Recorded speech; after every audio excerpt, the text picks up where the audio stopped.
So welcome students, let's start exercise 8.1 exercise start करते हैं, इसके क्वेश्चन सॉल्व करते हैं और देखते हैं हमने ट्रिग्नोमेट्री में अभी तक जो पढ़ा है उसमें क्या क्या सीखा। सो जो हमारा पहला क्वेश्चन है, हमारी इस एक्सरसाइज का जो पहला क्वेश्चन है वो क्या कह रहा है, in triangle ABC right angle at B. एक हमारे पास ट्राइंगल है ABC जिसका राइट एंगल बी पे है। उस ट्राइंगल में AB साइड जो है वो 24 दे रखी है, BC साइड 7 दे रखी है। हमें क्या निकालना है, हमें निकालना है sine A cos A sine C cos C।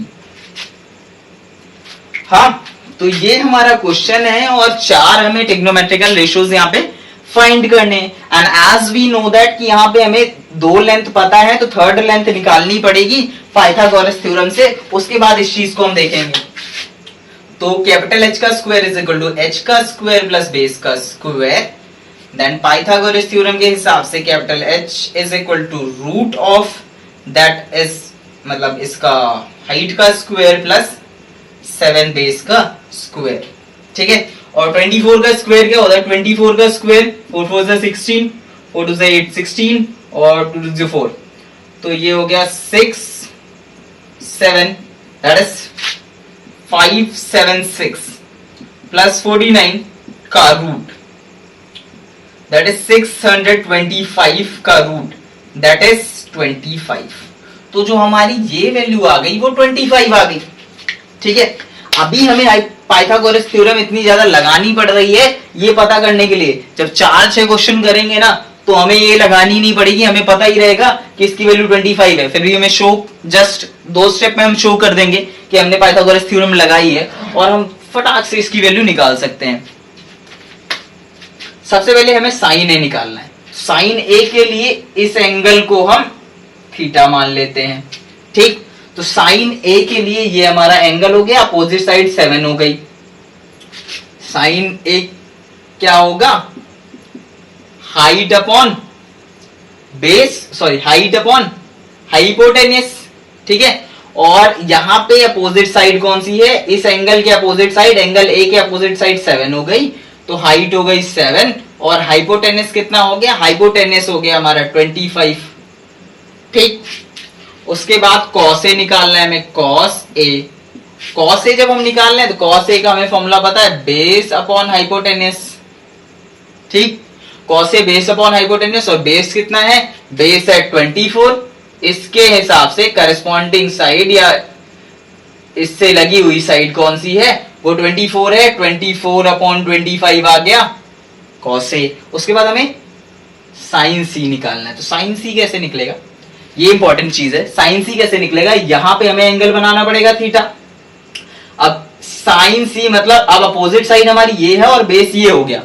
इन दोनों के लिए, ए के लिए अपोजिट साइड ये थी, बेस ये था, और सी के लिए अपोजिट साइड ये हो गई, बेस ये हो गया। बस सिंपल सी चीज है।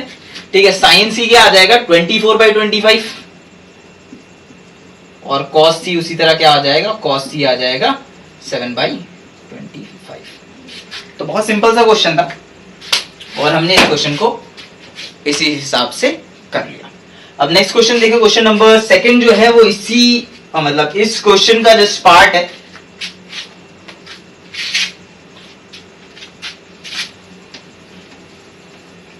नंबर 2 है, उसमें हमें इसी ट्राइंगल का यूज कर लेना है। वो ट्राइंगल अब मैंने क्या कर दिया, PQR कर दिया है। ठीक है, तो ये जो PQR ट्राइंगल है इसी के डायमेंशंस यूज करने हैं। अब हमें क्या, पहले tan P की वैल्यू निकालनी है, उसमें से माइनस कर देना है cot R की वैल्यू।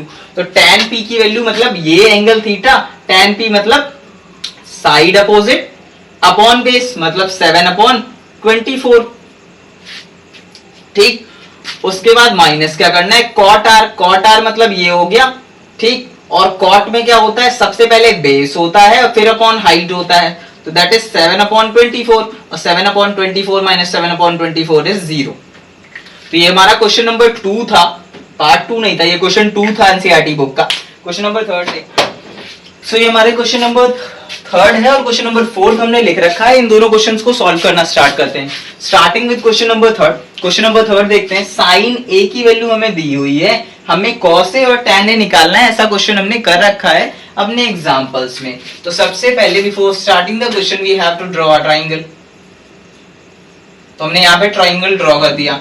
अब क्या करना है, अब हमें साइन ए, मतलब ये एंगल थीटा हो गया, ये राइट एंगल हमने मान लिया, ठीक। तो ये हो गया ए, ये हो गया बी, ये हो गया सी। तो साइन ए की वैल्यू क्या दे रखी है, 3/4। ये 3 क्या है, साइड अपोजिट मतलब हाइट, और ये 4 क्या है, ये 4 है हमारा हाइपोटेनस।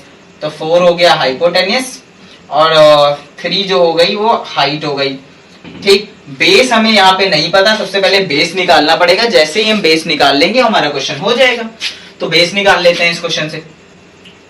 तो जो बेस हो जाएगा, base is equal to hypotenuse का स्क्वायर माइनस हाइट का स्क्वायर का रूट, ठीक। ये हमने पाइथागोरस से बना लिया है, इतना तो हमें आता ही है। Base is equal to hypotenuse का स्क्वायर मतलब 4 का स्क्वायर 16, और माइनस 3 का स्क्वायर क्या हो गया 9 का रूट, तो मतलब क्या हो गया √7।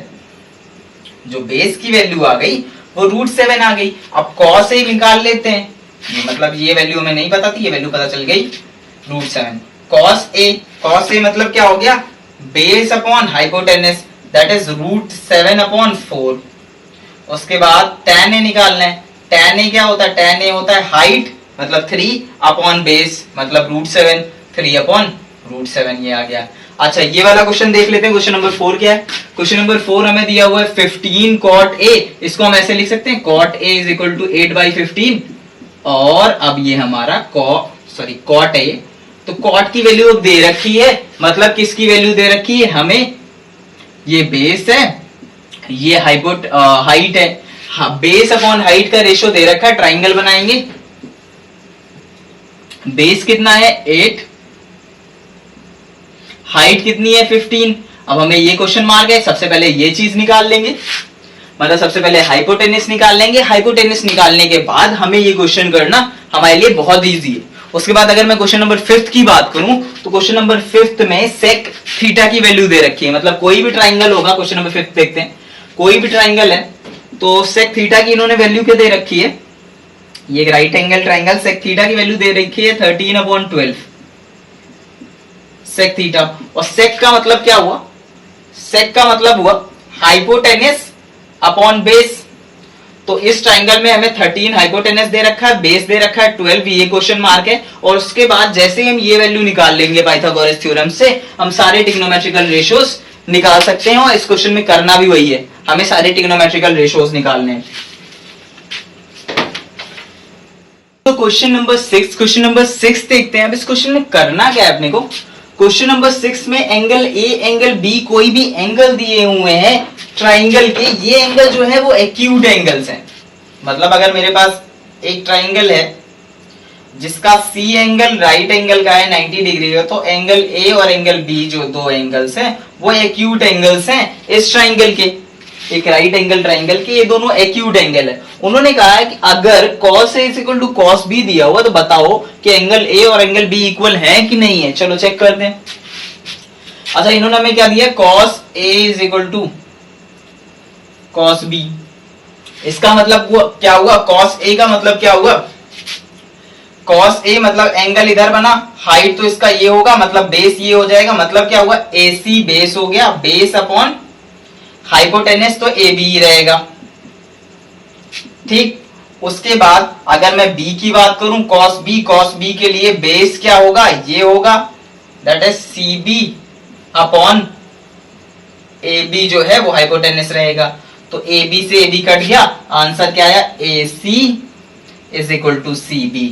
मतलब ये वाली जो लाइन CB है वो AC के इक्वल है, और ये चीज हमें मिल गई। और एज वी नो, क्या हमको पता है, हमने ट्राइंगल्स में क्या पढ़ रखा है, when any two sides of a triangle are equal, then sides opposite, then angle opposite to दो साइड्स, एंगल अपोजिट टू दो साइड्स आर ऑल्सो इक्वल। तो हमने जो प्रॉपर्टी पढ़ रखी है ट्राइंगल्स की, आइसोसेलेस ट्राइंगल्स की, वो क्या है? ये दोनों साइड इक्वल हैं, तो ये एंगल और ये एंगल भी इक्वल होगा, hence angle A is equal to angle B. ये कौन सा ट्राइंगल है? एक आइसोसेलेस ट्राइंगल है, और आइसोसेलेस ट्राइंगल की प्रॉपर्टीज हमको पता ही है। तो ये 6th वाला